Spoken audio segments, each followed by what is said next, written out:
Well, so our son works. 6 o'clock, we'll start the meeting. We have a prayer by Councilman Hustleton. They stopped by the office and voted.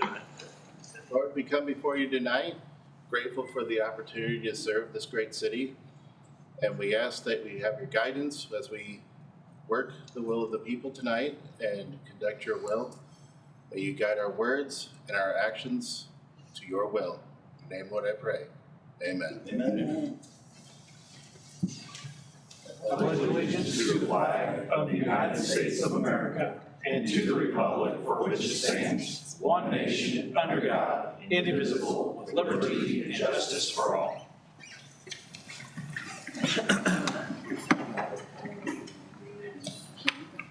Call the meeting to order. We'll have a roll call.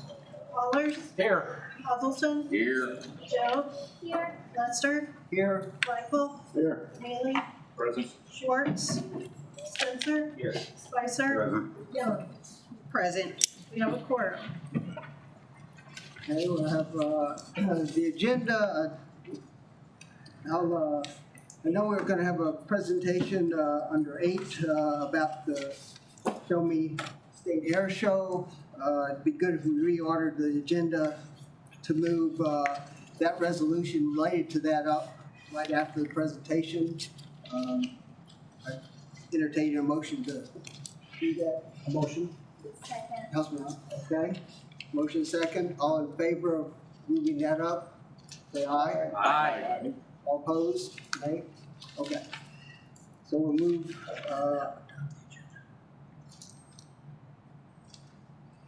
okay, now I'll entertain a motion to adopt the agenda as reordered, with PA moving up under 8A, item 8A. So moved.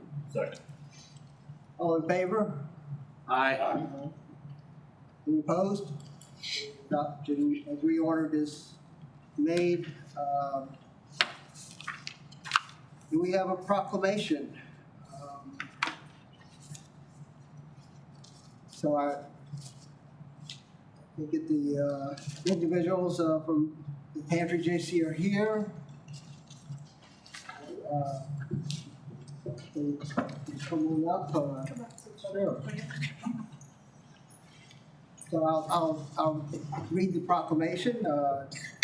And it states that whereas the Pantry JC mission is to redefine food assistance, and whereas the Pantry JC is committed to all people who need food assistance for any reason, and whereas the Pantry JC seeks to provide healthy and nourishing meals to its guests, and whereas the Pantry JC has sought to empower people to improve their nutrition and cooking skills, and whereas the Pantry JC has been serving the community for 10 years, now therefore, I, Mike Lester, on behalf of Ron Biswater, the Mayor of Jefferson City, do hereby ask our community to join me to congratulate the Pantry JC Pantry on their 10-year anniversary.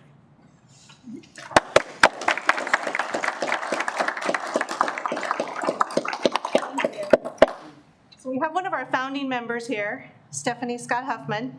She now lives in Springfield and is, I'm sure, lending her skills to other organizations.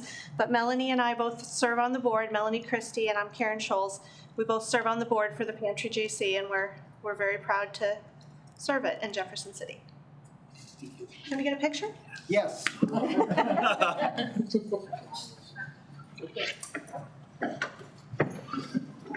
Here I go. Okay, good. Thank you. Yeah. Yep. He's one of our great. Yeah. Whether he wants to or not. Yeah. Kidding. Yeah. Here. Okay. Good. How are you? Good to see you. I know. All right. Yeah. You hold that. 1, 2, 3. Here. Thank you. Thank you. Awesome. Thanks. Well done.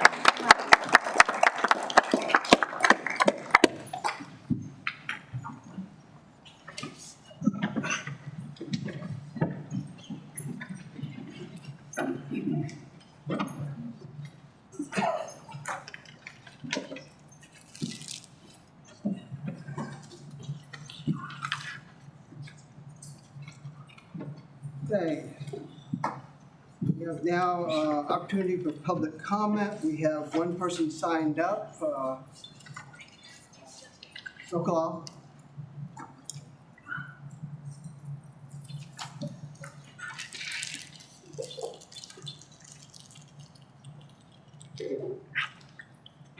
Good evening. I'm sure at this point all you're familiar with me. I spent the last 40 years advising municipal, county, and state elected officials and personnel about sunshine law matters, and I think it would be very beneficial for all the elected officials of the city and all department heads to undergo some training on that too. It's not the most complicated thing in the world, but it certainly, there are some technical rules that need to be followed that I think would be beneficial for everyone to have. I just wanted to offer that suggestion. Yes. Thank you. Any questions? Mr. Sokol, do you have any examples or cite some concerns of recent events that? Well, the concern with the waste, yard waste location, the policy decisions being made in a closed session is, I think, is a violation of sunshine law requirements. But there have been several other things that have gone on where they're certainly borderline at best, as far as a violation of public meetings requirements of sunshine law. Thank you. Sure. Anybody else? Thank you. We all had one person sign up. Are the other person wanting to speak? We'll move on to public hearings. The bill pending 2024-03. An ordinance of the City of Jefferson, Missouri approving a preliminary PUD plan for a 40-unit apartment complex for property addressed as 1212-1238 Trade Center Parkway. Thank you. So the bill in front of you tonight would be a public hearing for the approval of a preliminary PUD plan. It would include improvements for a 40-unit apartment building located at Trade Center Parkway, south of Old Lowman Road. It's commonly referred to as Stronghold Landing. The site is currently zoned PUD. The approval would just be for the accommodating plan that would go along with the PUD zoning. The site, as you can see there, is a combination of several lots on the west side of Trade Center Parkway. I recall another site on the east side of Trade Center Parkway at the last meeting that was approved. Additionally, a PUD for a 10-unit apartment building. You can see the boundaries of the city limits, basically the colored areas. The PUD, the M1 represent the edge of the city. West of that is unincorporated Cole County. The site plan, which generally restricts the development on the site to what is on the PUD plan, includes two separate buildings, 20 units each, a general community building and a maintenance building as well on the north side of the site. It includes off-street parking in sufficient numbers to accommodate the additional units. The area is already improved with much of the infrastructure, so very little additional infrastructure construction would be required. The streets in place, additional sidewalk would be constructed along with this project. The PUD plan also includes a landscaping plan. Landscaping is required when certain land uses abut other land uses. And in this case, you can see a landscape buffer and fence would be required along the west property edge of this, offering separation and buffering between the single-family uses on the west and the multifamily use of this site. The site is actually set back a significant distance from that west property line already, given a number of easements that are in the ground, which generally is going to enhance that buffer and limit the disruptions and impacts on any neighboring property. This site, again, is going to be improved with a 3-story building, including siding and brick veneer on the site. You can see kind of a color rendering here, an example of what the building might look like. Well-appointed building. Then 2 buildings, 20 units each. 3 stories, but given the grade on the upside of those buildings, it would be 2-story buildings. With that, Planning and Zoning did review this case, and they did vote 8-0 in favor of the request. I would note there are representatives from the applicant in the audience if there's any additional questions or if council would like to hear from them as well. With that, I'd be happy to answer any questions. Yes, Councilman Allers. Thank you, Mr. Mayor Pro Tem. On that, I saw the playground, it's kind of blurry up there, a play area on that one side of the building. Is that like a common area for like maybe the residents to gather around, you know, in the evening or something like that? Or is it is it a playground like for kids? Playground for, yes, the family project, so there's a playground there for the children. Is there like a common area if people want to come outside and gather and sit around and all that there too? Yeah. It's blurry up here. Yeah. And there's a community building office there. I saw that. There's an after-school program for the children, equipped with computers. When do you look on, starting on, have all the applications and all that been squared away to where you can, when will you break ground? Yeah, great question. And along that line, I wanted to say a couple things. One, I want to thank the city. You all probably don't, most of you don't realize we've been working on this for 5 years. And it's been quite a process. We actually ended up getting CDBG money from the disaster. So we've got $2.2 million coming into the deal from CDBG. And then, of course, the credits. MHDC doesn't typically allocate the number of credits that we're getting. It's over $800,000 in federal credits and $500,000 in state credits. And so the combination of that grant, that $2.2 million, and the equity from the credits, that's what's going to finance this development. So that part of it's been great.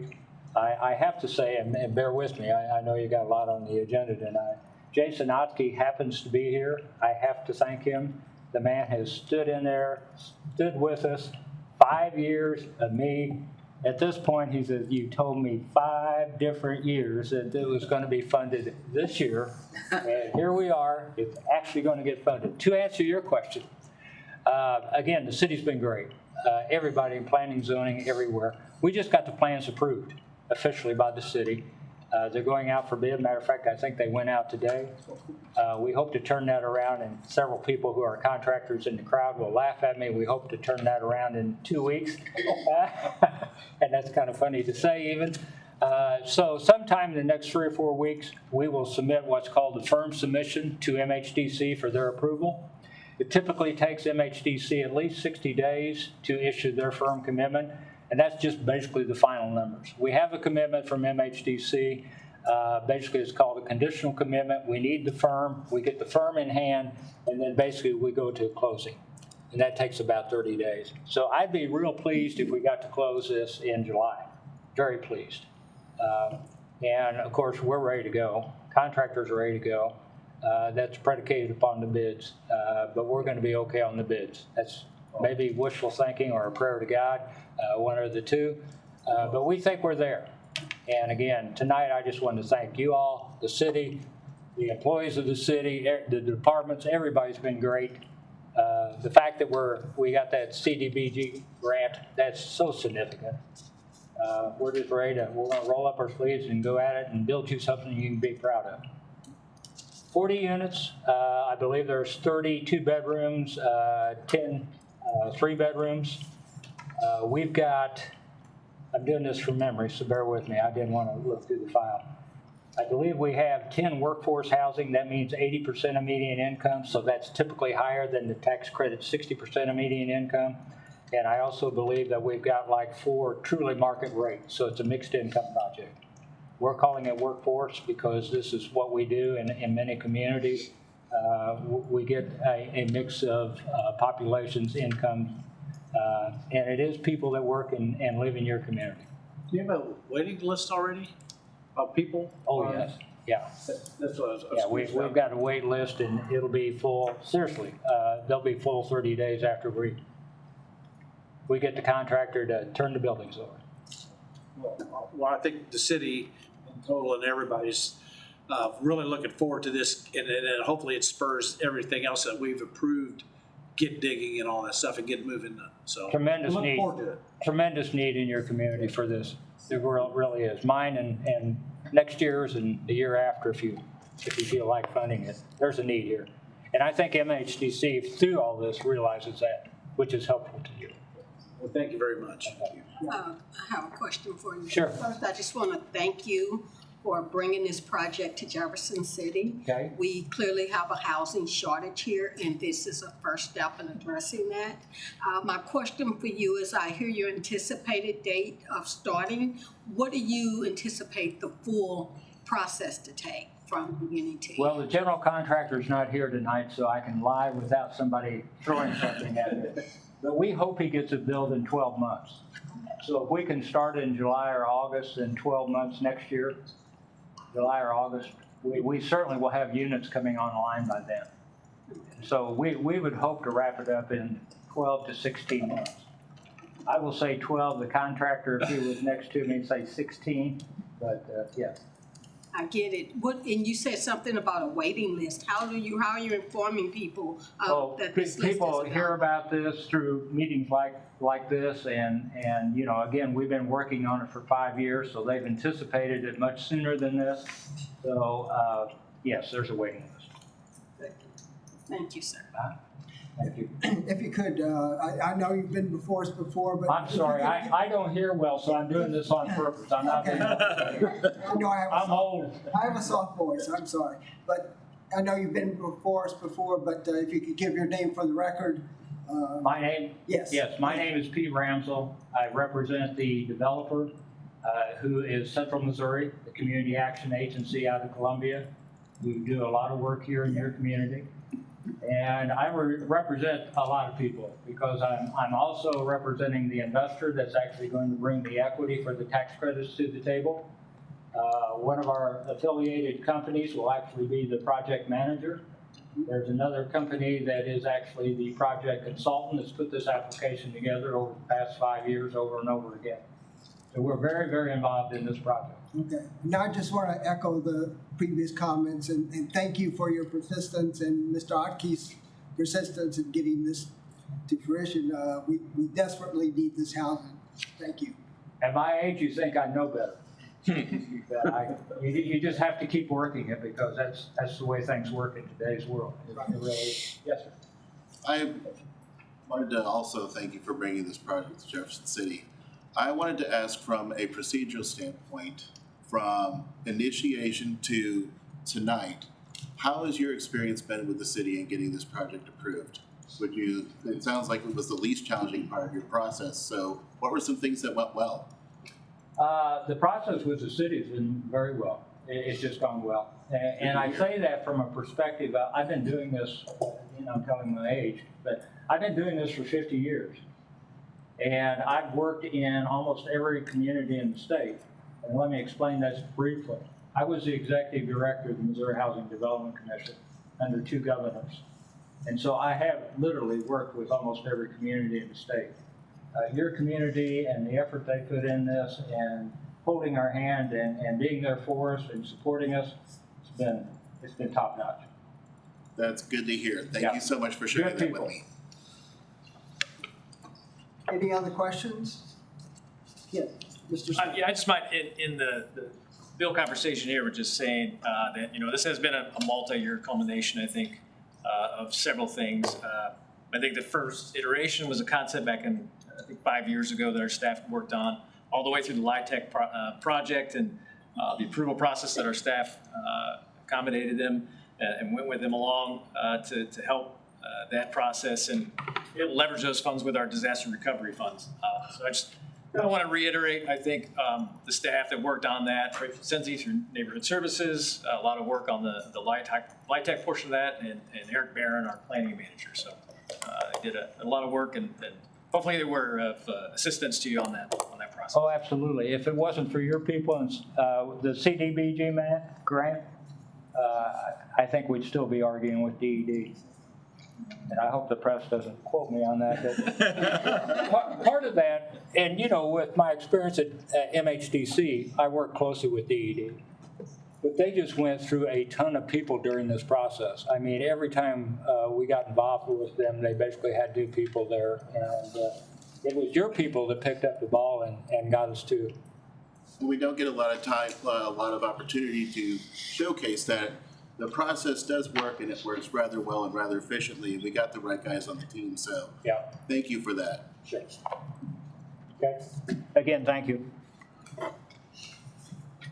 Is there anyone else who wishes to speak on this issue, either for or against? Does anybody else want to speak on this proposed bill? Seeing no further witnesses, the evidentiary portion of the public hearing is now concluded. The council will now take up the associated pending bill number 2024-003. Are there any other council comments on the proposed bill? Okay, see no comments, Mr. Halston. I was gonna say I'd like to make a motion. That'd be, Well, there'll be a roll call. oh, forgive me, I'm new here. Thank you, though. So, no other comments, roll call. Allers, Aye. Hazelton, Aye. Job. Aye. Lester, Aye. Michael, Aye. Mealy, Schwartz, Spencer, Aye. Spicer, Young. Aye. Bill passes. Okay, now we'll take up the public hearing, bill number 2024-004. An ordinance of the City of Jefferson, Missouri, changing, amending, and modifying the zoning map of the zoning code of the City of Jefferson by rezoning 21.47 acres located at 1131 Boonville Road from RS2 Low Density Residential and RC Conservation to PUD Planned Unit Development and RS2 Low Density Residential, and approving a preliminary PUD plan for a rodeo use. Okay, Mr. Smith will present the bill. Thank you. So as stated, this is a request, really a two-part request. So we'll start with a rezoning. The property is currently zoned RS2 and RC, RS2 being a single-family district, RC being a conservation area, generally corresponding with floodplain area on the site. The request would be to rezone a majority of the site to PUD, which is a planned unit development, similar to our previous case. And also to RS2 for an existing single-family residence on that property. Second part of the bill would be also to approve a preliminary PUD plan for the site. Generally, the use of that site would be for a rodeo, but there's some additional uses which we'll discuss a little later on. The property is located at 1131 Boonville Road. You can see here on the aerial, located at the intersection of Highway 179 and Boonville Road. Again, the RC zoning you see there over the majority of the property is generally corresponds with the floodplain area within that site. RS2 zoning kind of in the northeast and southwest corners. The RS2 zoning is also in the area directly adjacent to this site, kind of illustrating a single-family neighborhood for the most part within the vicinity of the site. So the first request would be to rezone the property from the previous slide that you saw, having it divided between RC and RS2. The first part of that would be to rezone the existing single-family home, which is in the northeast corner, and it was not reflected on that previous aerial, given that it's a little out of date. But there is a house there, so that portion would be subdivided off in the future for that additional home and designated single-family, which corresponds to the current use. The remaining portion of the site would be zoned to the PUD district. Along with PUD zoning, a site plan is required to be submitted and approved by council. That PUD plan generally corresponds to the types of improvements that would be required, or at least the site would be limited to going forward in the future. Can it also include any corresponding restrictions or conditions or any additional waivers that the applicant might be seeking. So with the zoning in place, the next step is to discuss the PUD plan. So the PUD plan and the uses being sought for this site are a little unique. The site, as I had previously stated, is in the floodplain. The site is requested to be used as a rodeo, which generally has a limited amount of additional structures being constructed on the site. The site is generally comprised of, if I can get this to work, basically a arena kind of in the center of the site. There is a existing barn more on the northeast corner of the site, and some off-street parking, which is generally north of the arena. Other than that, there is limited additional building or construction that would be included on this site. So the PUD plan, again, is reflective of all the improvements. Generally, most of those are currently existing. And again, they go with the RS2 site, which is in the northeast corner, which is the existing house here, which is a little hard to see, but that's generally the location of the RS2 zoning. During the review of the plan, I think staff did recognize kind of the unique aspect of this use and recognize that there may be some additional restrictions and conditions that need to be placed on the site to mitigate some of the possible impacts on the surrounding properties. An arena is generally going to be considered outdoor recreation. Those type of uses can have impacts such as noise, lighting, other such impacts. In this case, staff did feel it was appropriate to include some conditions along with the permitted uses that would be allowed on the site. Those conditions are included in the ordinance. I did go through those in a little more detail during our last meeting. I'll kind of briefly touch on those again tonight. But I'd be happy to go through those in a little more detail if there's any questions. The staff did put together a set of really 6 conditions, kind of 6 condition categories, if I will. And generally being centered around permitted uses, limitations on those uses, generally corresponding to limits on hours of operation, restrictions on signage, on parking, restroom facilities, lighting, and noise. In the process of putting together those conditions, staff did also hear from surrounding property owners with concerns that really kind of matched up, I think, with some of staff concerns. So after some conversations with those property owners, staff did do some revisions to their proposed conditions. They did meet with the applicant in this case on those conditions. After discussions with the applicant, they did agree to those conditions. So the conditions we're proposing tonight in the ordinance have been reviewed by the applicant, and they are agreeable to them being included on the ordinance for this PUD.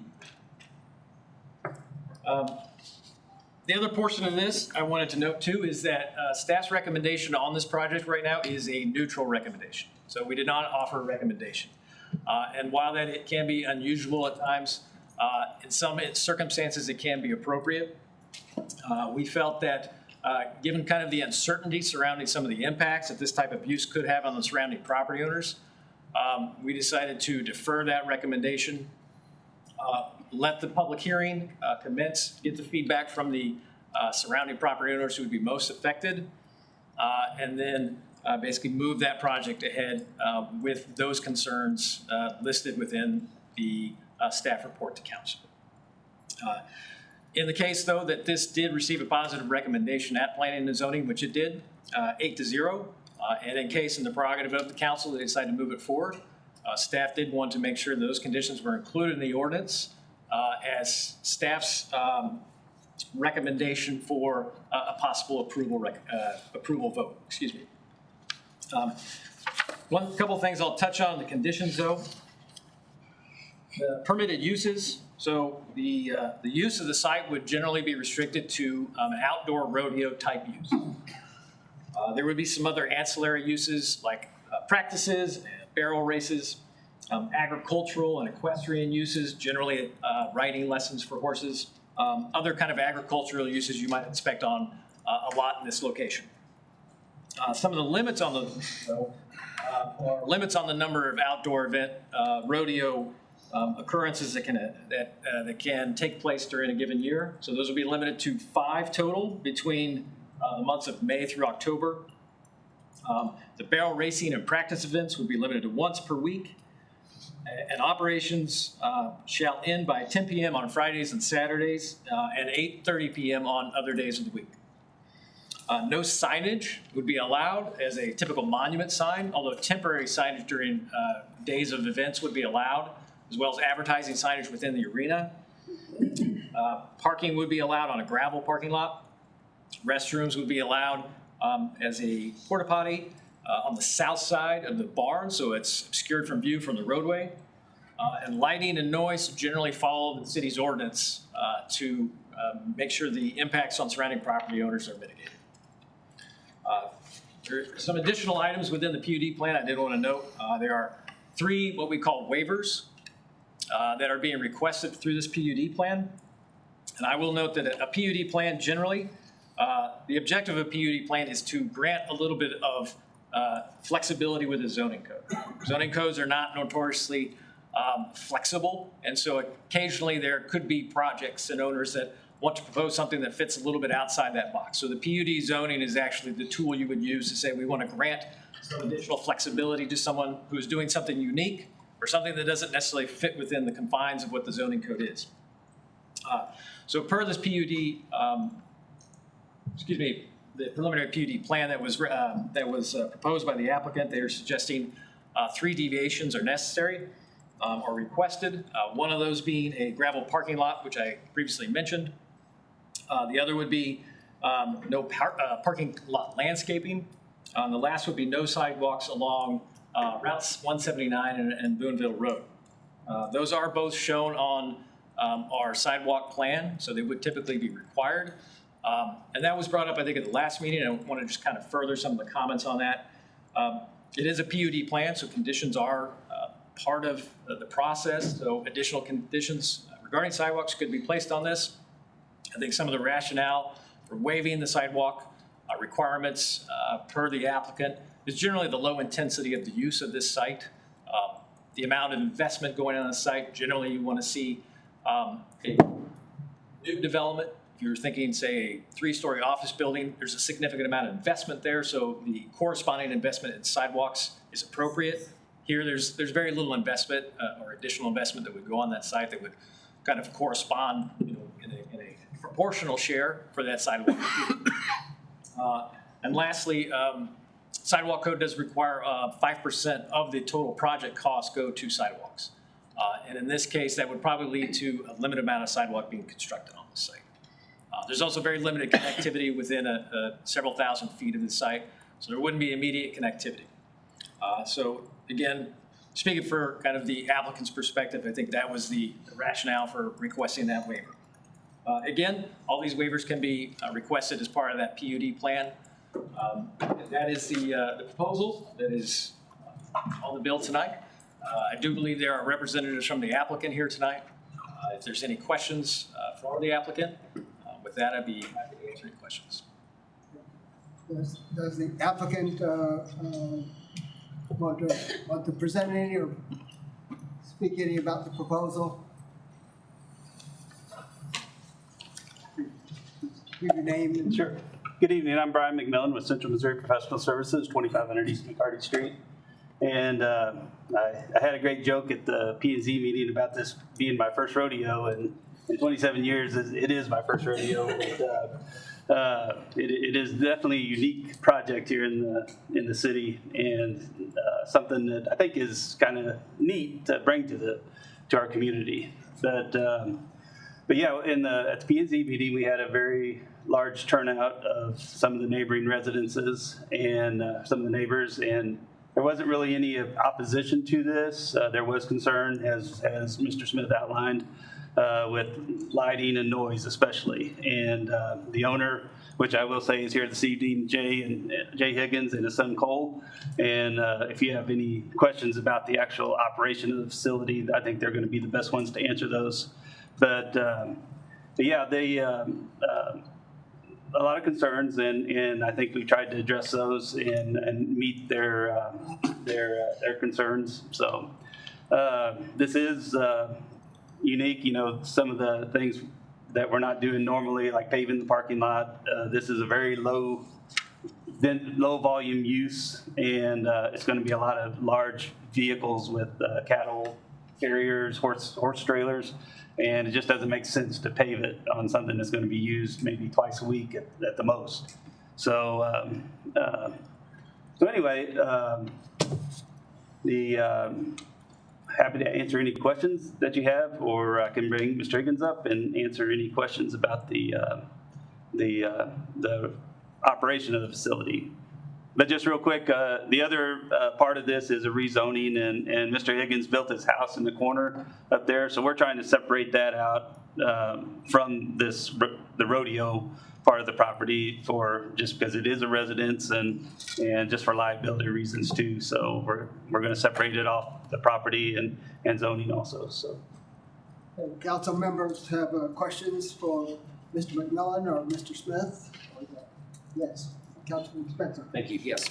So for full disclosure, we have the PUD zone right across the street, and Mr. Higgins was more than receptive of meeting with us and neighbors alike, and he answered every question and addressed every concern. So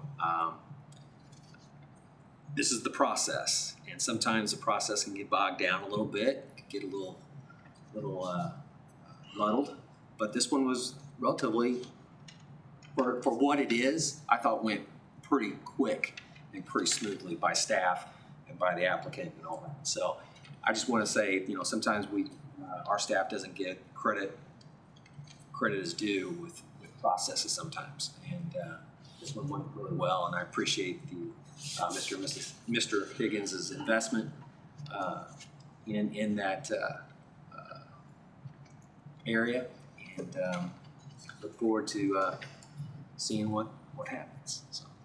Yes, and I will say this process was also a little different because we kind of got the cart before the horse. Mr. Higgins built a lot of this stuff, not realizing he needed to go through this process. So we were kind of trying to play catch up and try to make everything legal to help to make sure we were compliant with community standards. So thank you. Were there any other questions, Council? Excited about the rodeo. Ready to go to a rodeo. Okay, thank you. Can't use your joke. Is there anyone who wishes to speak on the issue either in favor or in opposition of the proposed rezoning? Please come to the podium if you do. I did not plan to speak this evening. Okay, state your name. Derek Thomas, 3rd Ward, about a half mile away from the rodeo. Just a quick question. I don't know, is there a PA system involved? Is question number one. And question number two is who enforces the 10 o'clock timeout? Because as Mr. Spencer well knows, the trains run through there on the regular. So we have enough noise in the neighborhood already. I'm in favor of the rodeo, et cetera. I'm just curious about those questions. Thank you. Yeah, so the city does have a noise ordinance that kind of restricts the amount of volume at a property line. So that's basically what will kind of rule that as far as how much the PA system can be used and then how loud it can be. Enforcement would fall to the Plan and Protective Services Division, or Department, excuse me, and working with our staff, whether it be our property maintenance or other enforcement staff, we would monitor the conditions of that PA. Is there anyone else who wishes to speak on the proposed bill? See no further witnesses. The evidentiary portion of the public hearing is now concluded. The council will now take up the associated pending bill number 2024-004. Are there any other council comments on the proposed bill? If not, we'll have roll call. Hazelton, Aye. Job, Aye. Lester, Aye. Michael, Aye. Neely, Aye. Schwartz, Spencer, Aye. Spicer, Aye. Young, Aye. Allers. Aye. Bill passes.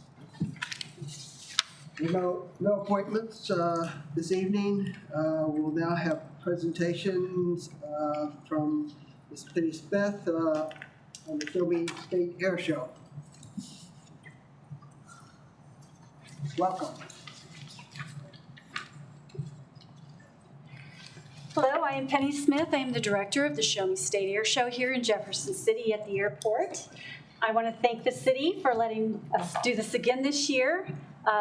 The public safety crews, I'd like to thank all the volunteers and the area businesses that have been so welcoming and supportive. I want to tell you a little bit for those that haven't heard about the show before. Our committees are made up strictly of volunteers. They're veterans, they're veteran assistance people, they're business leaders. We have a few people from our government on the committees. It's a great group of people. Special Olympics came on this year. So we're really, really happy to have the people that we have doing the show. This year, our theme is the 80th anniversary of D-Day. As you know, this year, June 6th, it's here. Our dates for the air show are September 14, 15, and on the 13th, which is that Friday, we always do a rehearsal. But that day, new this year is we're doing a career/STEM day that will be from 9 a.m. to 2 p.m. With the cooperation of the airport. And when I mentioned it, it's not odd for air shows to have a STEM day. It is very common. It also generates interest. So when I mentioned it, well, we got workforce development involved and the chamber involved, and now we've got this whole committee of people that are just 100% on board, and it's become this really neat event to go with the air show. We also have our veteran performer dinner that evening, which the Special Olympics has volunteered their facility for. So, like I said, wonderful cooperations with area businesses and organizations. On that Saturday and Sunday, the air show will actually be from 9 a.m. to 2 p.m. And gates open at 9. The aerial performances start at 11 and go until 2 o'clock, or, depending on budget, may shorten a little bit, but hopefully we'll have it all. The day of the air shows, we have food and merchandise vendors. We have vintage military vehicles. We may have 2 World War II vehicles coming, which is really, that's a big feat. We have a classic car show. We'll have a kids area this year with STEM booths and bounce houses and other things for them to be involved in. We have several veteran assistance organizations. I'm working with the VA in Columbia.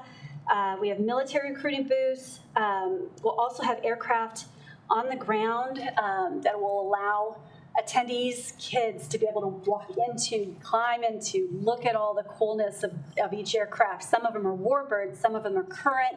MUs, Flight for Life will be here as well, to let them see all of that and experience it. And then, like I said, the aerial demonstrations are at 11 and the event ends at 2.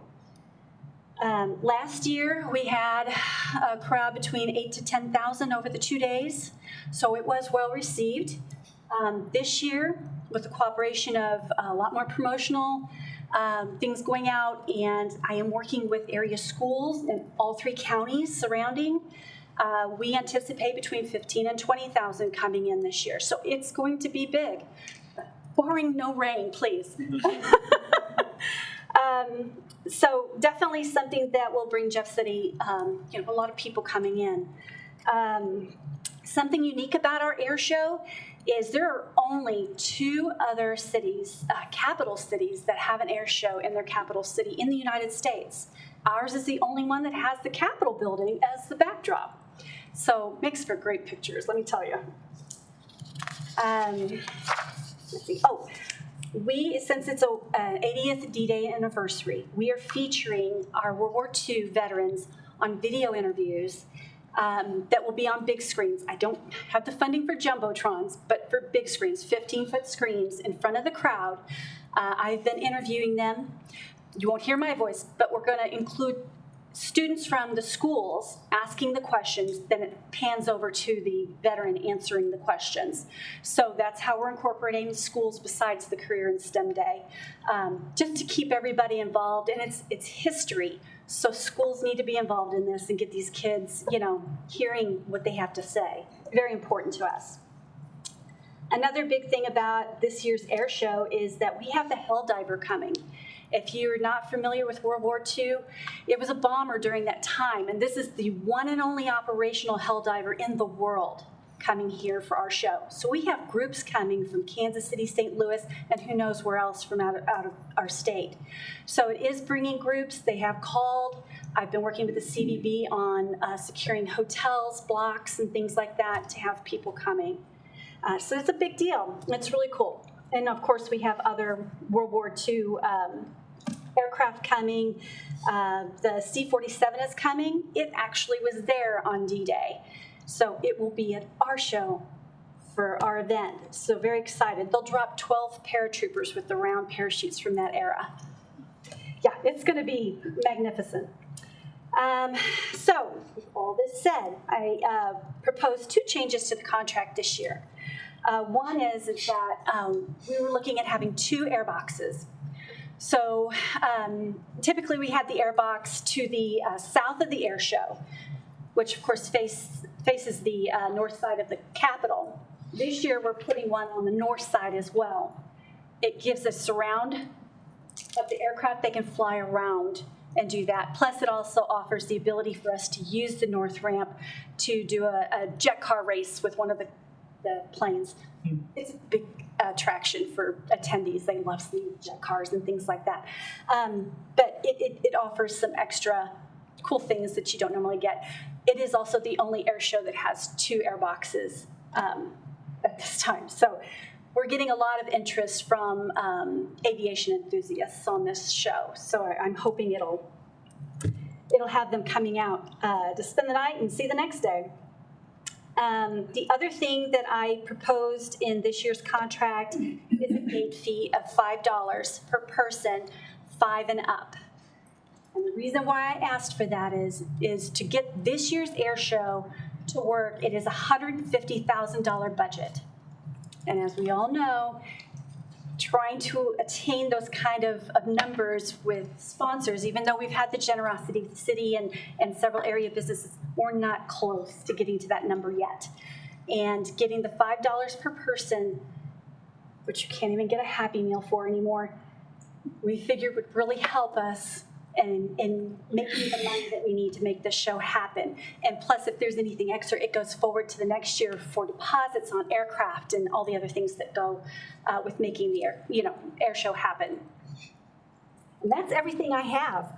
As far as the air show goes, does anybody have any questions? Councilman Spencer. As I stated in a public works planning committee meeting, thank you for all the work you've done on this. This is the second year. I anticipate it to be bigger than the previous year. And the previous year was just phenomenal. I was there 2 days and I had difficulty parking. So that's always a good sign that the event has been well attended. Again, just thanks to you and your staff and volunteers. And I know it takes a lot of people to put this on. And it's just real exciting to see it grow and prosper for our community. And anytime we can showcase our airport, which is the 6th busiest airport in the state, we'll do whatever we can. And I know our partners at the airport are just great to work with. And yes, they are. Appreciate their participation as well. So thanks again. Yeah, no problem. Thank you. Yes, Councilman Mealy. Thank you. Penny, thank you for being here. I love your enthusiasm, and this is a great event for Jefferson City. It was really awesome to work with you last season and see how successful your first season was. So congrats on that, and congrats on everything to come. Appreciate it. Thank you. Question to you, doing burgers again? So I haven't been approached. One got sick. Hey, that's bad problem. No one got sick. I think we had problems with kind of the non-veterans. Everybody wanted the free burger. Made him too good. He had to really work for what he was doing. And the time, I really appreciate the time of year you picked too. Great. It's supposed to be a dry time of year. Are you looking for volunteers for paratrooping? Well, I don't know if just even can do that one, but yeah. No, we're lucky to have 12. We were really surprised when they offered 12 to jump out of that plane. It's going to look pretty awesome. Councilman Joe. Oh, I just wanted to say, listening to you describe this, I had stars in my eyes. So, everyone says there's nothing to do in Jeff City. I'm here to say, yes, there is, and you are too. So thank you for doing that. Thank you. Anybody else? Okay, well, thank you. Yes. In the interest of respecting Ms. Smith's time, I would suggest that maybe moving resolution could be in order. Yes, we'll pick that up now. Thank you. So we'll now take up resolution 2024-6. A resolution authorizing the mayor and city clerk to grant an air show agreement with Show Me State Air Show Incorporated. Motion to approve. Second. Okay, it's all in. I'll do a roll call. Roll call. Job, Aye. Lester, Aye. Michael, Aye. Neely, Aye. Schwartz, Spencer, Aye. Spicer, Aye. Young, Aye. Allers, Aye. Hazelton. Resolution is adopted. Okay. Announcements, council committees. Administration committee. June 5th, 7:30 a.m. We'll be talking about what to make this study. Okay. Finance. That's right. So, okay. I just sent out the agenda and the packet this afternoon, so we'll be doing that on Thursday in the Boone Bancroft room at 7:30 a.m. Public safety. This meeting is scheduled, and it'll be at 4 o'clock in the training room. Public works and planning. Our next meeting will be June 13th here in the council chambers at 7:30. Okay, are there other announcements by council? Okay, moving on. Consent agenda. Motion to approve. Second. Okay, we have a motion and a second. All in favor? Aye. Aye. Opposed? Okay. Passed. Bills introduced. 2024-7, an ordinance of the city of Jefferson, Missouri authorizing the mayor and city clerk to execute an agreement with Stockman Construction Corporation in the amount of $335,970 for the East Sanitary Sewer Replacement 2024 project. Mr. Bailey. Yes, thank you. So this project would be a construction project of a new sewer line about 1,000 feet, generally in the area from near Clark Avenue towards Vetter Lane along East Miller Street.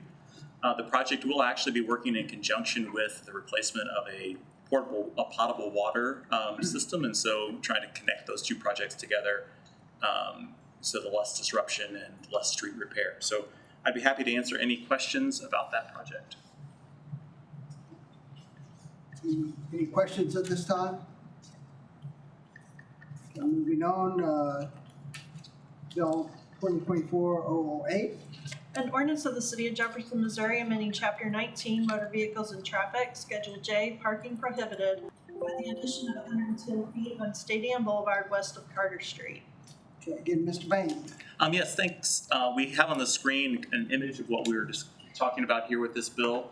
So essentially, we would be removing parking along the southern side of Stadium Boulevard in this area, which would allow then for the construction of a left-hand turn pocket onto Carter Street. Helias High School, which is kind of in the upper part of the photo, has purchased those houses along the western side of Carter Street and will be constructing a new fine arts facility as well as parking lots along that street. And so certainly we believe that creating a left-hand turn pocket would be beneficial to the overall traffic control in that area. Yes, Councilman Allers. Thank you very much. Mr. Mangy, how far back does the kids from Helias park? They get pretty close to Carter. They do get pretty close to Carter. It's a seasonal thing, and so certainly at the beginning of the school year, there's not as many kids driving, and so they're not all that close to Carter Street at the beginning of the year. But by the time this time of year rolls around, April, May, where all the juniors have kind of gotten their driver's license, they do get very near to Carter Street. The few times that I went out to observe this in the last month, they were within 5 or 6 cars of backing up to Carter Street. The benefit of the project that Helias is proposing is that there will be a number of parking lots that get built along Carter Street. Right now, there are 2 small parking lots that are there. Those are going to be removed, and the plan is for basically a larger parking lot to take up about half that space along Carter Street. So in theory, there would be some additional parking spaces for students during the day. Did they buy all the houses on Carter Street yet? Correct.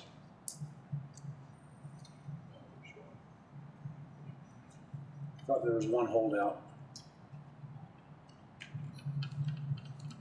Okay. Okay, any other questions? Okay, Bill, number 009. An ordinance of the City of Jefferson, Missouri, amending Chapter 19, Motor Vehicles and Traffic, Schedule O, Parking Time Limit Zone, Section F, Time Zone F, 4-hour limit, and Schedule J, Parking Prohibited by the modification of the 700 block of West High Street. Mr. Bailey. Yes, thank you. And so on the screen, you can see the magenta colored line. That's the area where it's being proposed that the 4-limit time restriction be removed and allow parking there on an unrestricted basis. There was some additional conversations. There was a difference in the code and what was signed in the field regarding some of the remainder of the parking. So that went back to Traffic and Transportation, and the decision was made to change the code to match what was currently signed in the field, which seems to be a reasonable solution to that question. And so this would just simply be removing the 4-hour restriction in the blue, light blue colored area that you see on the screen. Other questions? Okay. Moving on to bills pending, we've taken up 03 and 04. Public hearings, so 24, 05. An ordinance of the City of Jefferson, Missouri, accepting and approving the final subdivision plat of Ridgecrest Subdivision, Section 5, a subdivision of the City of Jefferson, Missouri. Thank you. So this bill tonight is the final reading for a new final subdivision plat referred to as Ridgecrest Subdivision, and this is Section 5. So there have been 4 previous sections of this. This actually represents the last section of the Ridgecrest Subdivision. It is a 26-acre, approximately sized piece of property, currently zoned RA1, and that does allow certain multifamily type uses on that site. As you can see, it is kind of the culmination of the entire subdivision that has been currently platted to the south. That is now platted as well. That was approved earlier or late last year. The new subdivision would generally approve 49 multifamily lots. So these wouldn't be single family. These would be additional 2 and 3 unit dwelling units on the site. Overall, this being the last phase of that, looking at overall at the entire Ridgecrest subdivision, there should be enough lots there platted for something close to 200 new units. And so that's an encouraging site. When that build out finalizes and the new units go in there, I'd point out the 2 and 3 unit fall into that category of need. If you're familiar with the housing discussion, this kind of represents what we refer to as that missing middle, things that are between that multifamily and that single family. So it opens up a new category there for new housing within the city. So I think that's an encouraging site. This did go to planning and zoning and did receive a positive recommendation, 8-0. And I'd be happy to answer any questions. And I do believe there's a representative for that project here as well if there's any additional questions. Okay. Any questions from council?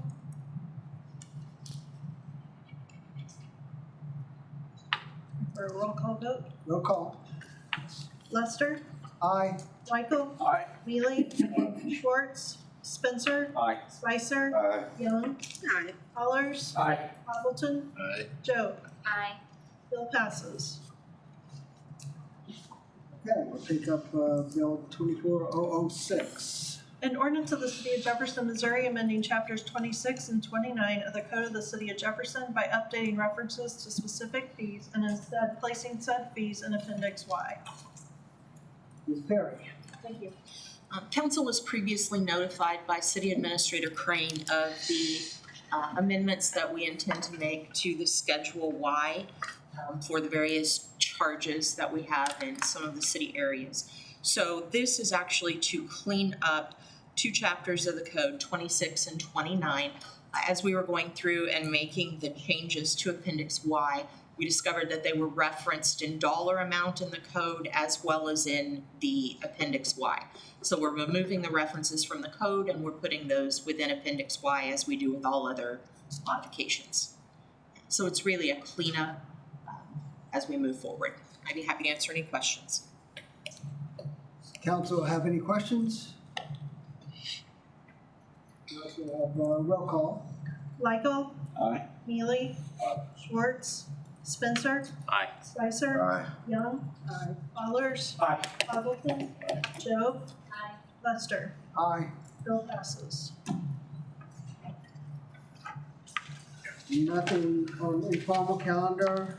We're picking up 6 previously. So 24/7 resolution. A resolution instructing city staff to pursue development of a river market at MSP. Mr. Craig. Yes, thank you, Mayor. We received notification that we have grant funds that were set to expire if we didn't find a way to utilize them. So Rachel from Neighborhood Services did a presentation, and Mr. Gilbert from Bartlett West is here as well to talk about a conceptual rendering. But really what we were trying to do is look at the MSP site as it's currently laid with the city control of what I call the lower yard area, and figure out a way to secure the $2.1 million in grant funds that were previously awarded for another project that didn't come to fruition, and remove the reentry clause that we have in a contract with the Office of Administration, and secure the property for future redevelopment and set it up for long-term strategy for opportunities. So with that, Rachel's going to go through the grant, the history of the grant, and where we're at today. Okay, Ms. Sensi. Thank you. Again, my name is Rachel Senzi. I'm the Neighborhood Services Supervisor under the Department of Planning and Protective Services. One of the main components of my job is to work on making healthy neighborhoods. When we first started working on the Missouri State Penitentiary project, we were given a land conveyance in 2017 by the Missouri State Legislature. That agreement had a right of re-entry clause that expired last year, and we were able to get an extension to July of 2025. That conveyance, that land agreement, actually gave us this lower yard, and then all along the railroad tracks up here, it's an upside down L. We worked on to getting a master developer agreement. That started in June of 2020, where we selected a master developer, and that's where this planning document came from. Springboarding off of this planning document, we were able to secure a $1.5 million grant from EDA. And the purpose for that was in exchange for job creation of the hotel and conference center that was supposed to be developed up here. We were going to use EDA funds to build out Chestnut Street and also Access Street to the hotel and conference center right here. With that EDA award, we were able to work with Cole County. Cole County obligated $1.5 million in an MOU agreement to support this project. And I'll get more into the $1.5 million later. Of course, this all happened during COVID, so we really had challenges just getting hospitality development financed during that time. We also saw an uptick of at least 34% increase in construction costs.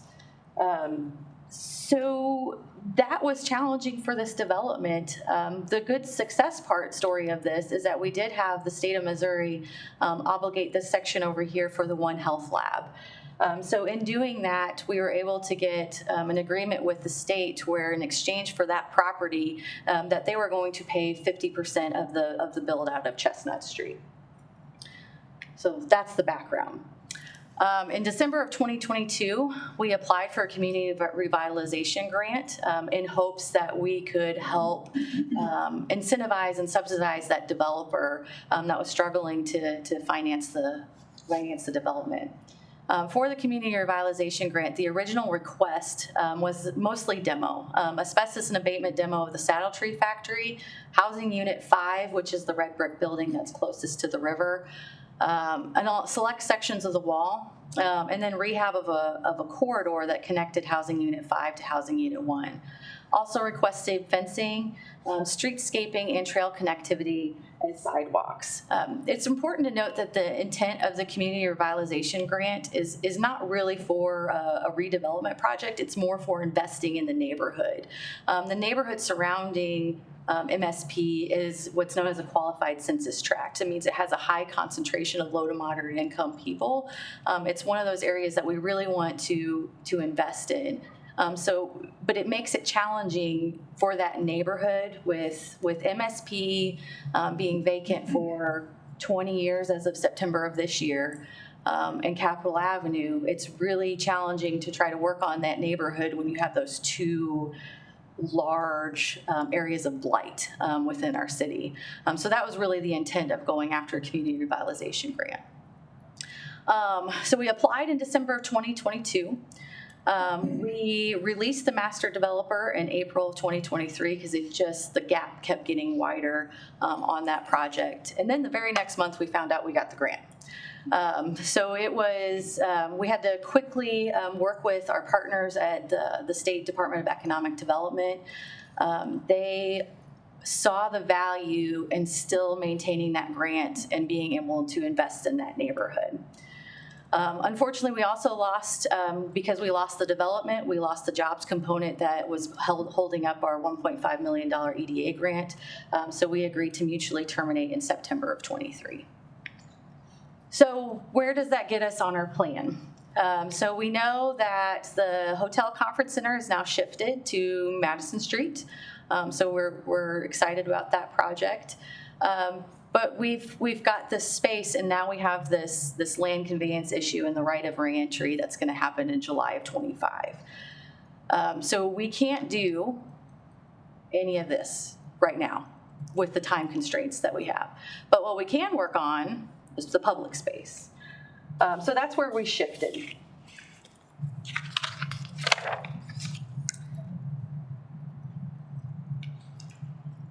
So now the amended scope that we're proposing is still relatively the same. We did have to eliminate the demolition of Housing Unit 5 and subsequently the rehab of Housing Unit, the 5 corridor.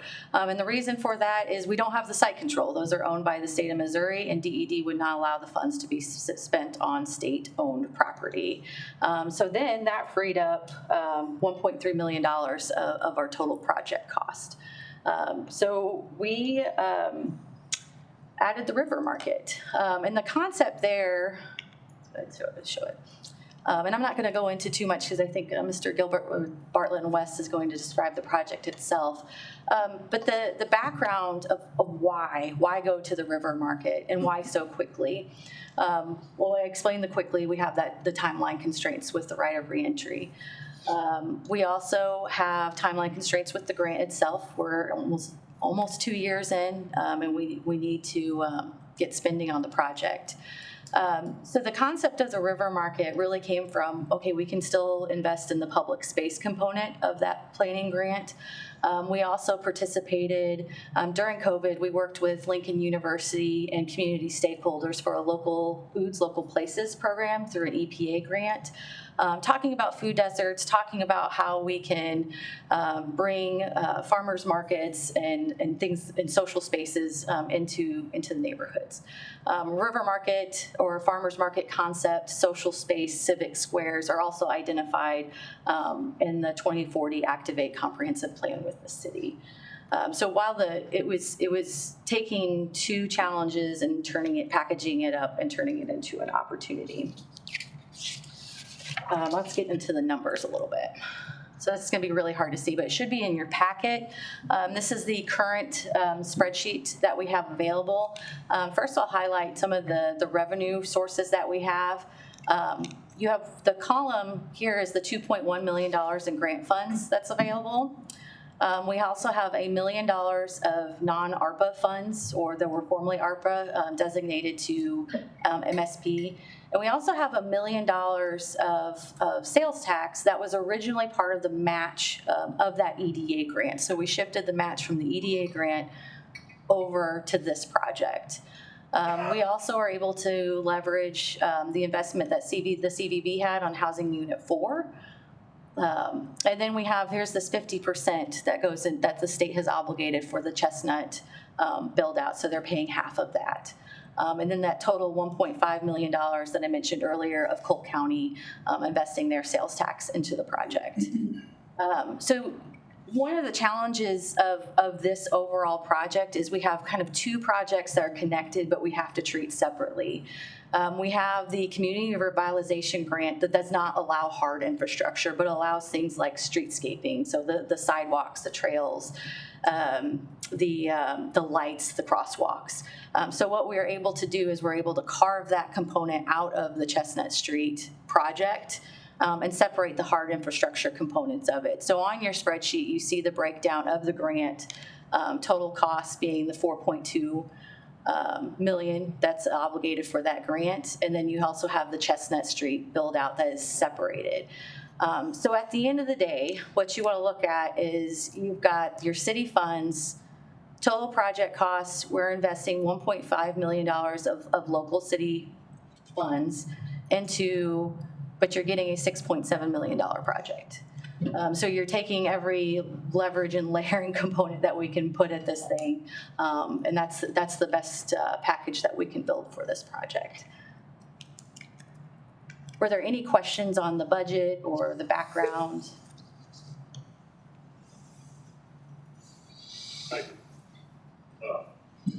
Just out of curiosity to make sure I understand, is the $1 million match for sales tax G or H, whichever, usable for anything at this point, or is there some legal tie to this particular project? So the city council, previous city councils allocated those funds to this project, so it would take an affirmative action of the city council to de-obligate it from there. So it's not a legal matter from a perspective of state law, but the city council has approved that such that those funds are directed to this project. And so it's not a matter of, these are just widely available and here's a proposal to use them. The funds that have been directed to this project, and it would require some affirmative action by the city council to move them somewhere else. So have we expended any match funds yet on the, couple $100,000 worth of work we've been doing there? So yes, so the work that we've done so far is we've done the vegetation removal along, the end of Lafayette Street and also within the MSP boundary itself. We also completed asbestos abatement, and the demolition of Saddle Tree Factory is all but complete. They have to come back and seed and straw, but it's almost done. And then the next phase is really that next step. We're looking at the wall, we're looking at, the river market. So right now we're somewhat in a holding pattern until we can get the authority to proceed. And what was the number you said you leveraged based on this, using this $1 million of sales tax? Was it 6 million or 6.5? 6.7 million. So That's good on all that. that's all the budget questions I have, so thank you. Yes, Councilman Powers. Just looking over the plan, it sounded like a great idea for the area finally to get something going in there. What do you envision this area? It can incorporate a lot of different aspects other than let's say, farmer's market. I think is what's bandied about in the paper, but it seems like there's a multi-use for this area. And on to that topic, what do you look for as far as if we draw 100 or so people there, parking? I didn't see a lot of parking slide on it. Maybe I mislooking it, but where do you envision people parking at if there's an excess of, I don't know how many? Go ahead. Yeah, so we have Mr. Gilbert from Bartlett West. He's got some words here, and so he may be able to address. He's going to be the guy that's going to have those types of things. So I'd say let him dive in and see if we can. Thank you, Ms. Senzia. Absolutely. I like your work you've done too. Yeah, I can certainly try to answer it. Bob Gilbert from Bartlett West. Maybe to give a little bit of background, we've kind of been brought into this to help, I'll call it, create a bit of a vision of what could this look like, and then of course the other element of anything when you're planning is can it fit in the budget that you have. So our mission here really was to try to take the idea of a river market, kind of get it to where it's actually something you can view and see. I do want to say this is very early in the concepting, and certainly need to come before public bodies like this to keep it moving to the next steps. And we certainly have lots of other input we can take into account. And also, obviously, I want to make sure everybody knows that this is still just a concept. So we can change it based on input. As far as the question, the type of usage, this is an open air pavilion. So I mean, the idea of what it could also do is pretty open-ended. Multifaceted, and also, while we don't have it currently in the original budget, we would like to, we're trying to make the structure such that they would allow for call it garage doors or rolling up doors to be utilized. The more seasons this facility can be used, obviously the more uses it can contain. But from the standpoint of a river market or a farmer's market, certainly this is much like any other one that you've probably seen around town, but does have a cover on it. And so the concept here is essentially it's a pretty simple site. It's about 2.5 acres of the 17 or so that's developable, I'll call it, from the city's grant from the state. It's essentially a loop road with some parking shown that is included in the estimate. And the idea is that vendors can come from, if you look at the building on the kind of bottom right, vendors can come from the outside back up, and then basically the venue is inside. So you walk through the middle, essentially, much like if you've been to Soulard Market or someplace like that. It's very similar to other outdoor markets.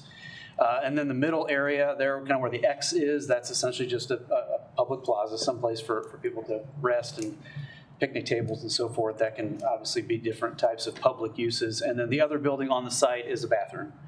So that is intended to be a full use, I call it a non-vault toilet type park restroom facility. That's what's shown there. With some extra room for tents and other things that could happen in the lawn spaces as well. It's not the floodplain, is it? No, I'd have to look exactly where it is, but the railroad is up and out of most, I'll call it, of the floodplain. I'd have to look back and check that, but the idea for Chestnut, by the way, on this image, as you see on the screen, can I press the stop button? Yes. If you hold it. Okay, where do I? Oh, there you go. Point at that one. Okay. Oh, this is kind of awkward. Okay, this parking lot right here is essentially the concept from the state's development, so that's not there today. This trail also is concept from the state's development. Lewis and Clark office building is to the right on this picture, as is Riverside Ellis Porter Park. And so the idea is that eventually that trail system would connect all all the way through across the Chestnut Street construction. And then this estimate does include this trail all the way up to Lafayette as well. So it's helping to create the rest of the connectivity of that system. But Chestnut today is envisioned to be able to service this site on the right is going to be raised. So from your floodplain question, the facilities and the infrastructure being built is actually elevating a little bit here. So even further from any impact of the flooding. 5 feet of increase. 5 feet is the approximate number that the state, I think, is asking for, yes. I think that's still in some debate in terms of design and elements there. Who will have operational control over it? Well, the concept is, and we met with... I know it's conceptual, we're just talking about it, but who's throwing out about who might run Parks and Rec, yeah. So we did present this idea and concept to the Parks and Rec Commission last Thursday as well as the Public Works and Planning Committee. That was about a week ago here. So we had 3 different public sessions here in a week's time to try to unveil the idea, start to get some public feedback, and obviously the next step, if the council were to choose to move forward, is to start going to the state with a revised grant application to kind of start incorporating this idea as part of what that grant would pay for.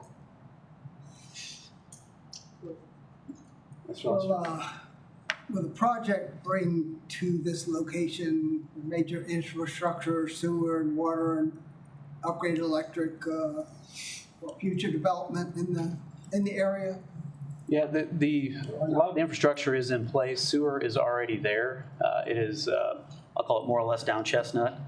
And water is going to have to be brought to the site because it's further to the south, near Capitol Avenue, of course. And obviously Chestnut itself is really, I'll call it, envisioned as a separate project, but it's likely that it could be built all together. But as far as what we are looking at, we're just looking at the site, next door to Chestnut to, again, put a little bit of reality to the idea so that we can go to the state, look at revising the grant application and try to get an idea that's within the budget.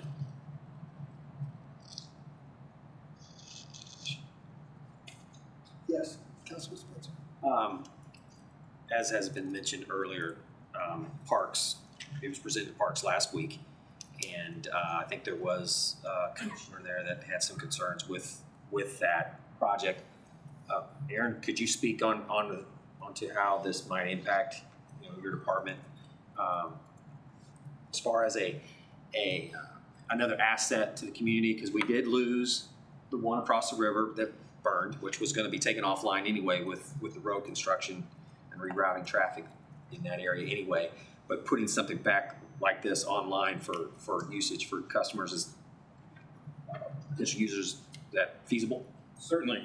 I mean, when we talk about a project like this, it's something that's within our wheelhouse. I mean, you think of birthday parties, graduation parties, family reunions, our buildings being right there, place for them to take their lunch, the trail connectivity to go from there all the way to Riverside Park, hopefully down East McCarty soon.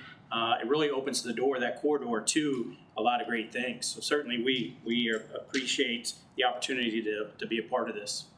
I appreciate your willingness to present to the commission last week, and you were there as well, and other city staff, and I just really have noticed a much better collaboration between the departments, and I appreciate that due to your leadership coming on board, so thank you.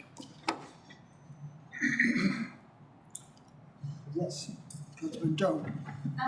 So my question, what we are going to approve tonight is just authorizing city staff to move forward with pursuing this, not necessarily saying this is what's going to happen. That would be this resolution, right? So then whenever we give permission to pursue this project, then along the way, this would follow the standard procedure of, would it eventually have some sort of a bill? Would there be a public hearing? Is the public able to? Yeah, so there'll be many wayposts along the way. Probably the most substantial waypost that we come from City Council for formal action is a construction contract that'll have final design plans, and I would anticipate having lots of opportunities for input and comments, not only on the construction, but also when we get final design plans. So yes, while this is moving pretty quickly, there's still lots of things that we have to do. This is grant funded, so we are obligated to go through all of our regular processes to make sure that all the T's are being crossed and lowercase j's are being dotted. And so this will definitely come back in front of the city council at least another time, and kind of depending on what the engineering contract ends up looking like too, maybe a second time as well. And so there should be lots of opportunities for the city council to kind of get its hands on this again, make sure this is going in the way that it wants. Yes, Councilman Allers. I just had a question and a comment. I liked hearing that there was a proposal getting the greenway from Riverside over there. I think that, I would love to see how that is envisioned on that backside, knowing the landscape and all that. I think that would be really neat, and how it'll work its way up to the end of Lafayette, that cul-de-sac. I think it's going to be pretty neat how that gets done and all that. The question, at this concept, what do you envision, how many people that it could get in there or hold or something? I mean, so that will adjust the infrastructure there as far as toilets, blah, blah, blah. Sure. The types of events is what's going to control that. So it's a little bit hard to predict an exact amount of people. What's shown in the image is essentially 16 different vendors, in the open air structure, and then the room on the lawns and the plaza area for more tents to be put up. So I mean, it's conceivable, this site, as we compare it to other farmers markets, let's say if you're thinking just that use, this is likely able to service more than what some of our other community farmers markets have. So the ability to grow that a little bit, I think, is there, Councilman. If I could certainly start counting up the parking spots in a parking lot and that kind of thing, but I think it's also probably important to mention from a parking standpoint, if I point at this one, the idea of the concept on Chestnut here actually does show on-street parking, and taking this step to have a resolution to go further means we also can obviously talk to the state, because a lot of events are going to happen on the weekend, and so if that parking lot is right here, that's a pretty nice, advantageous place to also be potentially using. So I'm saying all that to say we haven't talked to all of those folks yet, because we're trying to make sure everything's conceptually okay enough to take the next steps, and obviously lots more input to go, but we don't want to, again, go farther with it without some form of understanding that we're good with the council and the Parks Commission as well. I'd just like to add that looks like a great addition to Jefferson City. I especially like the walkway that will be added there for the community to use. I heard Councilwoman Jobe ask about the communication and with the public, and how would that be shared with them. And that will be my only concern, is that we involve the community. It's supposed to be a benefit to them, and I just hope that that is something that happens. So thank you. Councilman Spicer, did you? Bob, I want to thank you for all your hard work on this. City staff, I mean, this is great. This is a great concept for our community, and I'm all in favor for this. Thank you. Councilman Lytle? Thank you, Mayor Pro Tem. I think it's really exciting when we talk about developing our riverfront.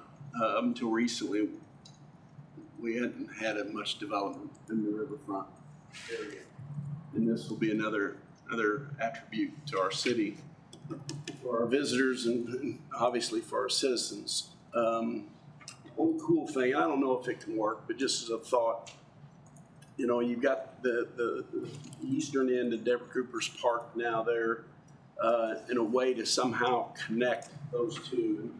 One way I see that could happen is by some type of bridge. And we all know bridges are expensive. So anyway, that's a different phase, a different conversation, certainly a different budget. But really good that we're looking at opportunities to enhance our riverfront, being a capital city and not had one until recently, so that's good. If I can comment on that a little bit, we were part of, Bartlett West was part of, obviously, the Bicentennial Bridge Project in the Deborah Cooper Park. When we were developing ideas to get there, actually there were 4 different crossing locations, and we picked what we think is the best one, most economical, most kind of critical mass of people and activity right by the Capitol. There was one of the options of the 4 actually does cross up on Lafayette. Lafayette's high, so that's where the bridge can take off and get down. So basically, if this were to all be done, however many years down the road, when again the state can continue to develop their site and trail from Riverside through their property to here, this project does have in the estimate this link up to Lafayette. That gets us to that, I'll call it the takeoff location. But like you said, it's a different project, different budget, a different year. But that's all kind of part of the concept, is to try to create that trail connectivity throughout the park system. Councilman Mealy, did you comment? Yeah, I just had 2 more questions, primarily for staff. So, what was the timeline for the joint build out on Chestnut Street? Well, the timeline has been somewhat fluid because of the need for us and the state to be working on the same page and sort of creating a roadway that works for both the new health lab and what we're proposing on our side of the street. So at this point in time, we basically, I think, are in agreement in concept as to what's going to happen. We talked about earlier the raising of the road profile. And so the parking, originally that wasn't part of the plan, but that's been added since. And so there's been a number of little tweaks that have happened to sort of the general concept as we've worked, as we've kind of moved through the past year. Ultimately, I think we were just kind of waiting for the final shoe to drop before we really charge forward in the final design plans. And so, ultimately, the state, I think, is very near to issuing a grading package for some of the rough grading on their site. And so that once that happens, we're pretty set in terms of what the expectations are with this roadway and how it's going to match into their property. So once those things happen, we would hope to still stay ahead of the state in the construction of their building. And so we'd be looking at a period of about the next 6 months to complete the design. Once we really start in earnest, and then the roadway itself is not that complicated in terms of construction. Certainly, there's a lot of utilities that need to get extended, to reach both this facility that's being proposed and the other facilities that would be further to the south. Water, communication cables, electricity, etc. So all those things will have to be coordinated with the utility companies to ensure that we have the right conduits in the ground with the right size water service, gas service, etc. So those things are still need to happen yet, but ultimately probably a 6-month design time would be sufficient, and then perhaps a 6-month construction time. Sure. And then engineer or maybe planning wise, do you build a road before you knock the rock wall down? I would think that would probably be the easier way of going about it, for the wall to go first. There'd be probably some utilities that we'd want to put very near that area. And so to trench those in with the wall there is probably not, take more time, cost more money. And so it would probably be best if the wall was gone first. Yeah, that makes sense. And then I just have one final question. For Director Greffrath, when the Parks Commission met last week, there was some discussion that the day after there would be a conversation about O&M. And were you all able to land on any generic number based on this concept that's been provided? We haven't yet. I know Brian Braun and I have met. We met the next day based on preliminary figures that City Administrator Crane gave us. We're working with that just to see what the true cost is going to be, estimated cost. Well, I want to also thank staff. This is one more piece to a town that is able to do revenue for tourism with all of our individual offerings that we have with our historic neighborhoods, and then these little bits and pieces. Adrian's Island thing for folks to do before and after conferences, before and after events. And of course, kudos to the team. Councilman Spencer. Yeah, just in closing, myself, I think this is a great project to get into the re-entry phase of MSP with relatively low investment, if you will, because of the concept of a pavilion. One thing I would just encourage is if we do incorporate those roll-up doors, that they be the glass so you can see in at all times, not metal enclosures looking like a pool barn or something. So just something a little bit more aesthetically pleasing for the community, and I think they deserve that. So I'm real excited about this, and I really appreciate staff's quick brainstorming activity that they came up with, and obviously your staff as well, commitment on putting these numbers together. So thanks for everyone involved. Just getting back to the bridge from Lafayette down to Adrian's, I still like the idea of a gondola swing down along the river down to Adrian's. So, any other questions? Move to approve. There's move to approve. Second. Roll call. Mealy? Aye. Schwartz? Spencer? Aye. Spicer? Aye. Young? Aye. Allers? Aye. Hazelton? Aye. Job? Aye. Lester? Aye. Likeville? Aye. Resolution is adopted. Thank you. Thank you all, and if I might, I know it's not on the agenda, but this is National Public Works Week, and so today starts the week, National Public Works, and I just wanted to quickly say that you all have an incredible staff. I get the pleasure of privileged to work all around the state of Missouri with public works staffs in many, many communities, and one of the things that I appreciate so much about Jefferson City is the consistency. The professionalism, and the people here have been here long enough that they can handle pretty much any challenge, that comes before this city. And I guess I do not want to maybe leave the podium without saying how much I appreciate that, and how much I think as a citizen our community appreciates their professionalism. So maybe write a note or say hello to some of the public works staff and thank them for what they do every day. So thank you. Thank you.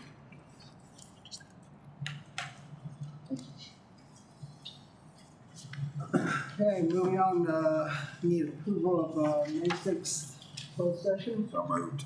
Second. All in favor? Aye. I think you gotta do a roll call. Okay, if you want to, go ahead. Schwartz?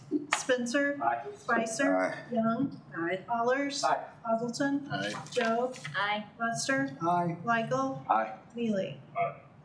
Motion is approved. Okay, new business.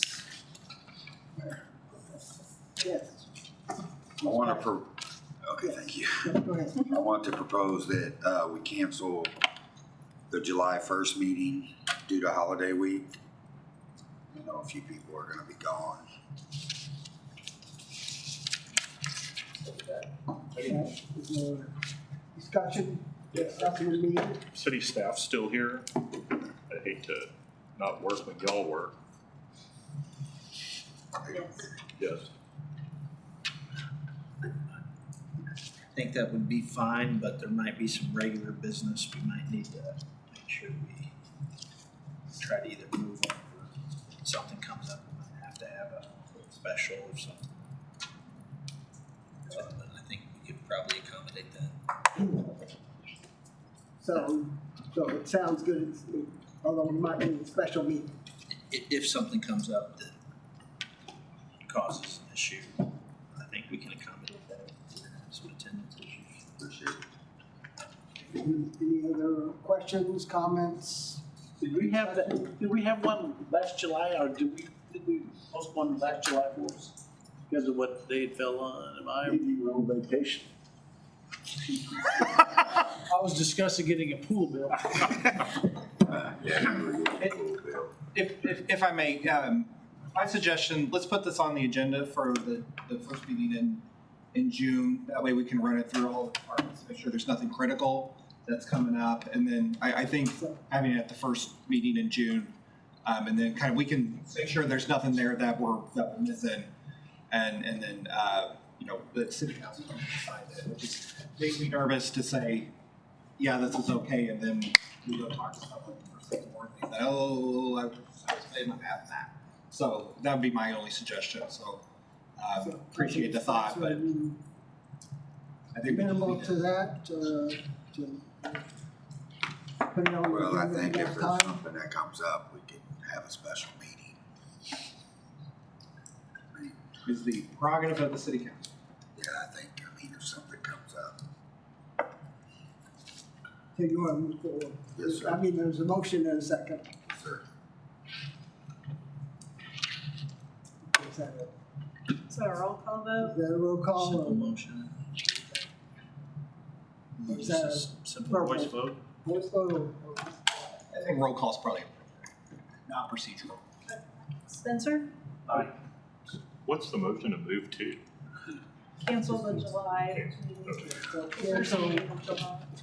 With the flexibility. With the flexibility if we have to. Spencer? Aye. Spicer? Aye. Young? Aye. Fallers? Aye. Hazelton? Aye. Joe? Aye. Lester? Aye. Michael? Mealy? No. Schwartz? Motion passes. And I just want to say sorry to Councilman Spicer, because earlier I said it would be no big deal, but then I got to thinking, if staff's here, I feel, I don't know, like. Staff gets a day off, shit. Well, yeah, that too. Put that in the motion and Is that a all. motion? Yeah, we don't have to be here. Okay, so, I wanted to say this morning, Housing Authority had a meeting. Jefferson City is now the proud owners of 115 Jackson Street. So that property was agreed to be transferred to Jefferson City this morning. So that'll be, that'll be at the next city council meeting for final approval by this body. So, but yes, thank you. okay, unfinished business, anything? Yes. Yes. Councilwoman Joe.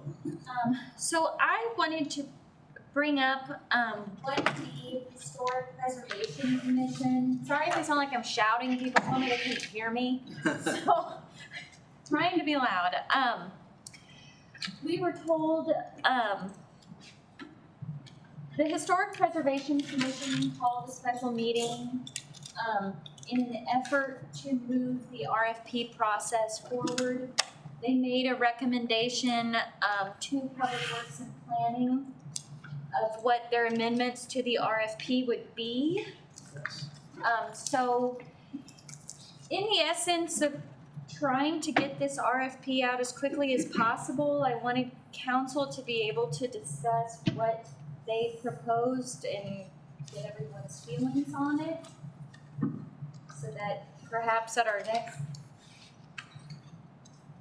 Public Works meeting, then we have a better solid idea of what we can do to get this going. Okay, I think all the council members have seen the language. It's pretty straightforward from the Historic Preservation Commission. Yes.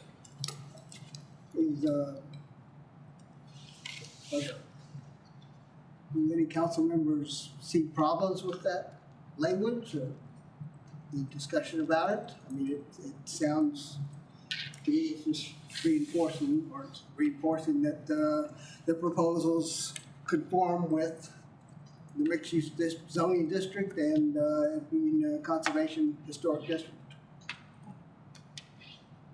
And it would also grant the Historic Preservation Commission to also review the proposals in a closed meeting and then provide input as to their recommendations for projects that they feel best fall within the historic preservation of that district. The one thing was language that was requested to be in part of the RP, and then process-wise, they wanted to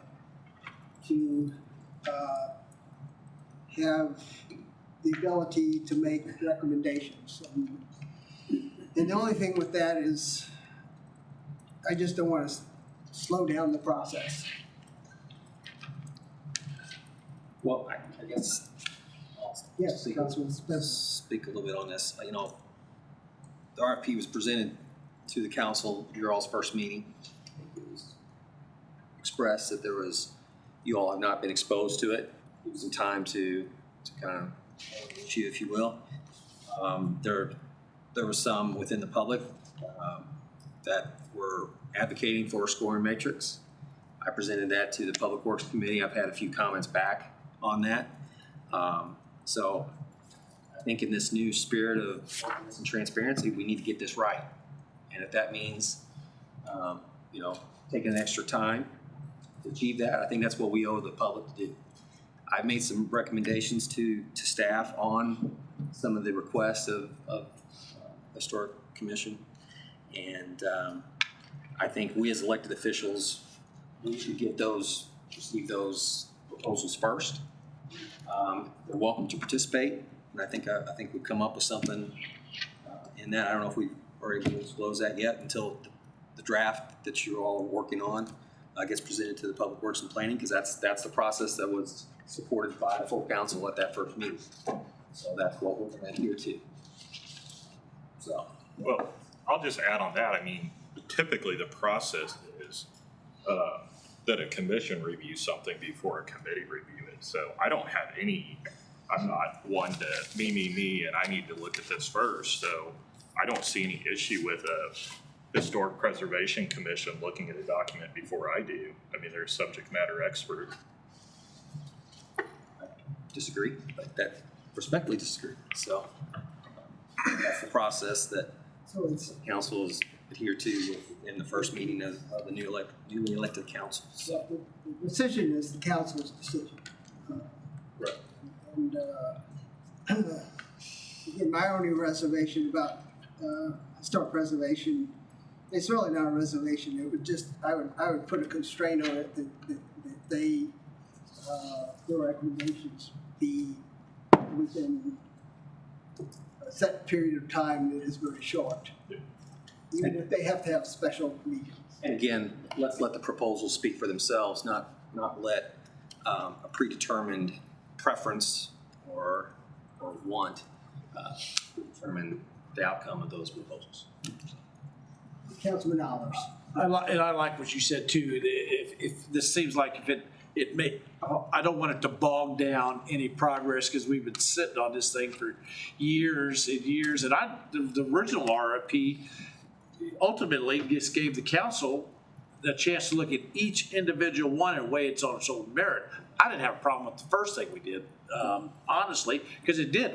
This member here, we all would get to have our say-so in it and look at all that. So I agree. It's time. And the timing may work out with whatever happens down on Chestnut Street and all that. With all this, boy, wouldn't that work out a neat thing? This whole first and second ward, get to moving along and all that stuff. But yeah, I don't have a problem with them taking a look at it, but I don't want 800 people saying, having a voice in separate voices where we all get talked down. Like, I got 20 people over here, this one, 20 over here, and all that.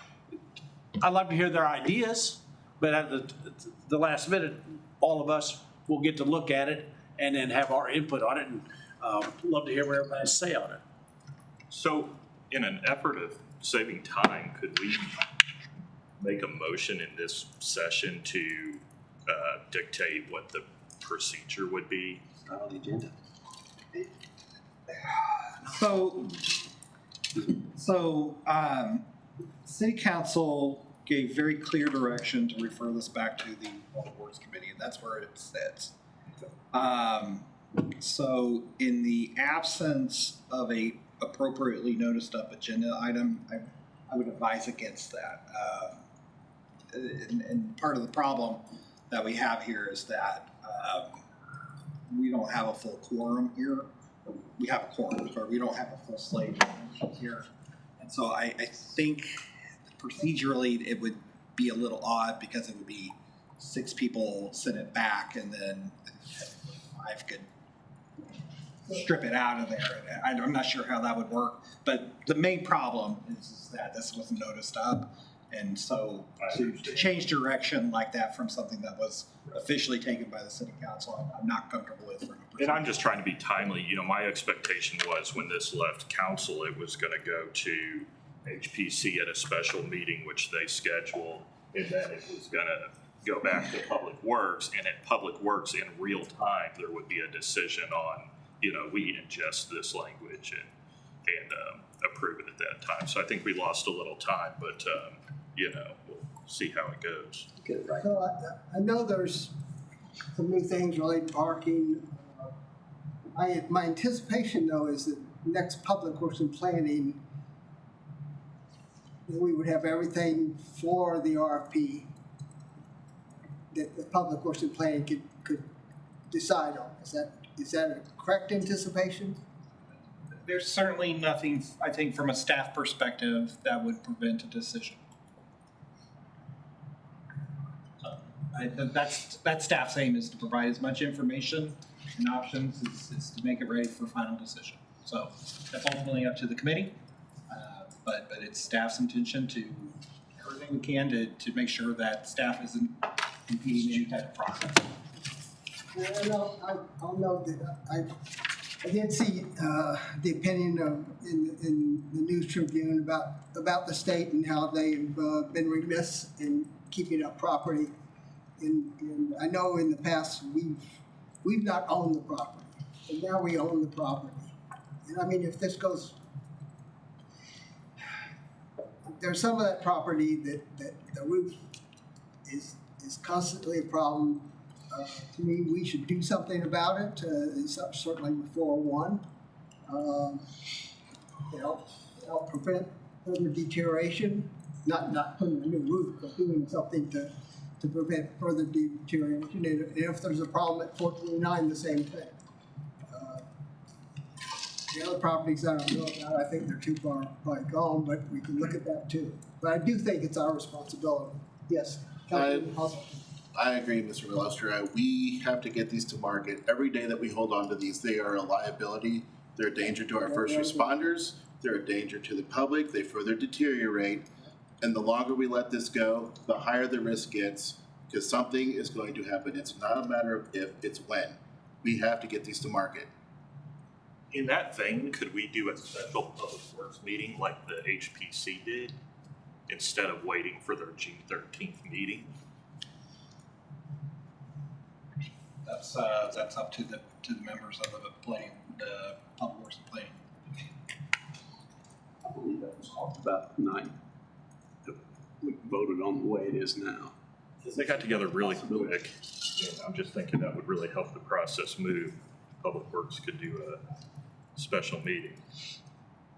Yeah, I think that the discussion was to keep it back, to give it its attention, but to move it as quickly as possible, and everyone was willing to expedite that calendar to make that happen. At least that night it was.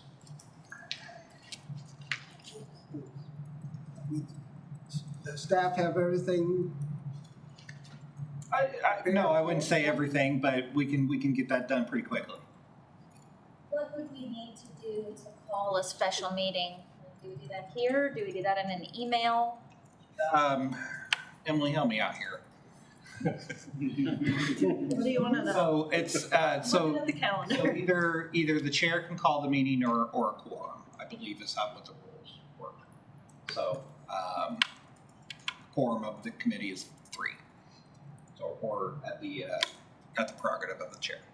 So I'm shooting from the hip a little bit there. But that's all right. How's this Thursday or next Thursday look? No, too soon?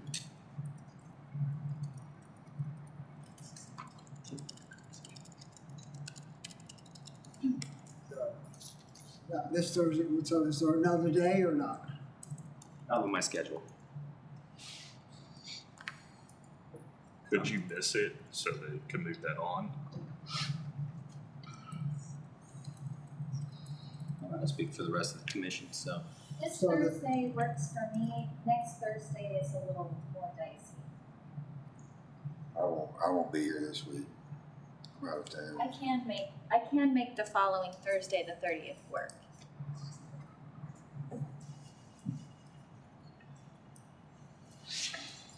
So, We also have finance and public safety meetings on both those Thursdays. So depending on who's, I don't have who's. something's. Should we just leave Public safety. Should we just leave it alone then? I was told by staff that we would have the draft by June 13th. I'm not gonna speak for staff, so that's the timeline that I was comfortable with. Well, why wouldn't we want to push that up if we could? Steps out. I can't. Ready. I can't personally, so. But that's what we're discussing though. You sure it's on Public Works?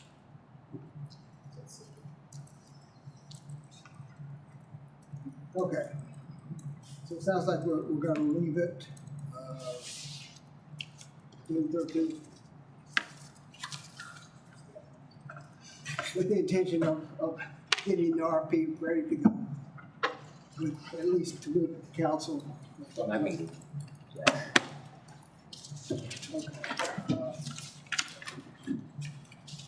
Any other further discussion? I guess I would ask, is there anything that we can do to further protect the property, not usually expensive? So, we've taken some proactive steps on the funeral home and have identified some threats to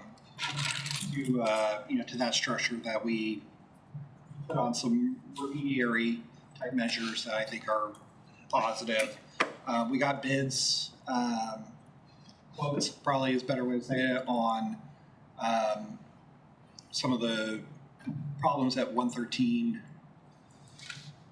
Adams, thank you. And it was prohibitively costly. We've sealed that one up quite a few times. Somebody's getting talked about it. I'm not sure what the condition of his roof is. I think it's a safe bet that it needs a new roof. That's what it is. Probably I a know good it needs a guess. new roof, but I'm talking about tarps or something. Yeah. I think if you have a few more weeks, it's not gonna make so much of a difference. Okay, is there any further discussion? Entertainer, motion to adjourn. That's Tarika's job. That's Tarika's job. I'm ready. Mayor Pro Tem, I move that this meeting be adjourned. Second. Thank you.